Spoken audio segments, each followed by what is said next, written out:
उत्तर प्रदेश के आजमगढ़ में जमीनी विवाद को लेकर समाजवादी पार्टी के पूर्व विधायक ब्रजलाल सोनकर पर मारपीट करने के मामले में जनपद के सिधारी थाने में मुकदमा दर्ज किया गया था। अब इसको लेकर पूर्व विधायक ने अपनी सफाई दी है। नगर के नरौली स्थित अपने आवास पर प्रेस वार्ता कर सपा नेता ने कहा कि मीडिया में जो खबरें चल रही हैं वह झूठी हैं। वास्तविकता ये है कि मौके पर किसी प्रकार की मारपीट की कार्रवाई नहीं हुई और अगर मारपीट हुई होती तो कोई घायल होता और स्थानीय पुलिस द्वारा मुआयना करवाकर केस किया जाता। उन्होंने कहा कि वास्तविकता ये है कि विवादित भूमि बैनामा करता लालजी सोनकर निवासी नरौली के परिवार को 30 वर्ष पूर्व से कब्जा होने के चलते 1997 में शहर न्यायालय द्वारा आबादी घोषित करते हुए चौहद्दी दिखाई गई थी और सन 2010 में मैंने बैनामा लिया। तब से आज तक जमीन मेरे कब्जे में रही। मैंने 2017 में निर्माण शुरू किया और आज भी मौके पर मेरे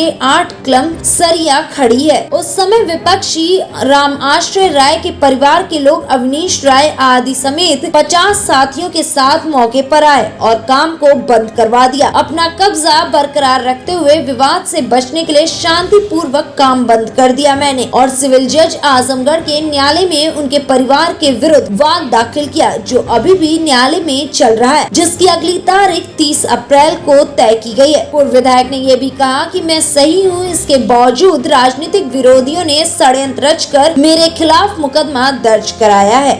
ये तो जवाब देना, क्योंकि अभी तक मुझे मालूम नहीं था कि मुझे भी रात में पता चला कि मुकदमा दर्ज हुआ 323, 324 जी।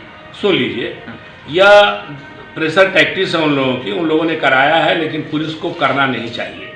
इसे नहीं करना चाहिए। पहले मेरा कागज देख लें। अगर मेरे कागज में 50 साल से हुआ प्रॉपर्टी निर्विवाद मेरे कब्जे में चली आ रही है, तो ये कैसे कहते हैं कि कब्जा सोनकर कर रहे हैं? मेरा तो कब्जा है ही, कब्जा वो कर रहे हैं, इसलिए केस उनके ऊपर होना चाहिए। यहाँ पुलिस की तरफ से कुछ त्रुटि हुई है, मैं इसका स्पष्टीकरण जाकर के भी लूँगा।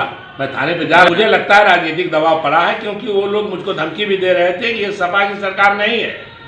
मैंने कहा भाई, सपा की सरकार नहीं है, मैं मानता हूँ आपकी बात, आपकी सरकार है, तो इसका मतलब क्या हुआ कि आप जबरदस्ती कब्जा करेंगे? वहाँ पर पूरा डिस्कशन हुआ एसओ के सामने। एसओ ने बल्कि डांट भी दिया कि ये पॉलिटिकल स्टेज नहीं है, आप यहाँ अपनी बात रखने आए हैं, राजनीतिक बात मत करिए। या मेरा समर्थक कोई था ही नहीं, मैं तो मेरा भतीजा था, मेरे सारे बाल बच्चे तो बाहर रहते हैं, कोई आदमी मेरे साथ नहीं था, ना ही मौके पर कोई झगड़ा हुआ है।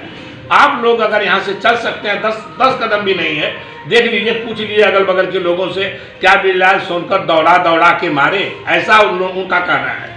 मैं तो चल नहीं पाता हूँ, 70 साल उम्र हो गई, मेरे घुटने से तो सीधे चलना मुश्किल है, अब मैं दौड़ा के मारा, ये हास्यास्पद और बहुत ही विचारणीय प्रश्न। मेरा कोई भी बात नहीं है। संजय गुप्ता को सीओ साहब ने फटकारा कि तुम यहाँ बैठे हो, अपने घर में सीमेंट रख रहे हो, अपने दरवाजे पर गिट्टी ये गिरवा करके और यहाँ कब्जा करवा रहे हो, तुमको मालूम है कि विवाद चल रहा है, कि तुम क्यों बीच में आ रहे हो? बोला साहब हम नहीं जाएंगे।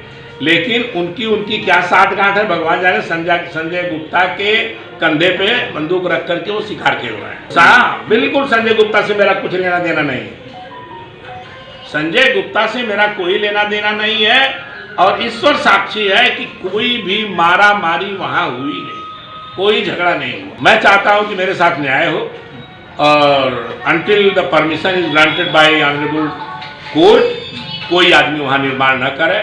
मैं शांति प्रिय आदमी हूँ, इसलिए मैंने काम को रोक दिया। मैं भी झगड़ालू होता तो मैं अपना काम चालू किए रहता, पैसा खिलाता, चालू किया रहता, लेकिन नहीं, मैंने कहा न्यायालय का आदेश लेने के बाद काम करूँगा। सर ये करीब 3 बिस्वा है जी सर, 40 फुट चौड़ी है। ये नरौली तिराहे पर, एकदम तिराहे पर जब आप पश्चिम तरफ मुड़ते हैं तो लेफ्ट साइड में है गड्ढा जी। Thank you. और मेरा कब्जा, वहाँ पर 8 कालम मेरे खड़े हैं, मुझे कोई कहने की जरूरत नहीं, पूरा गांव मेरा जानता है। और एक बात और बता दूं, एक मीडिया में वो प्रचारित कर रहे हैं कि गांव के सभी लोग आहत हैं और भयभीत हैं, 5-7 बाहर के आदमियों को खड़ा किए, कोई नरौली का नहीं है। इस तरह का दुष्प्रचार करना ये शर्मनाक है मीडिया के लिए, और लोकतंत्र का चौथा स्तंभ होने के कारण आपकी बहुत बड़ी जिम्मेदारी है कि इस तरह के दुष्प्रचार से किसी की मानहानि होगी और किसी का नुकसान होगा तो निश्चित आपके विरोध में जाएगा। और जिन लोगों ने गलत प्रचार किया है, मैं आपसे स्पष्ट कह देता हूं कि मैं मानहानि का दावा करने जा रहा हूं, कल तक मेरा मानना है।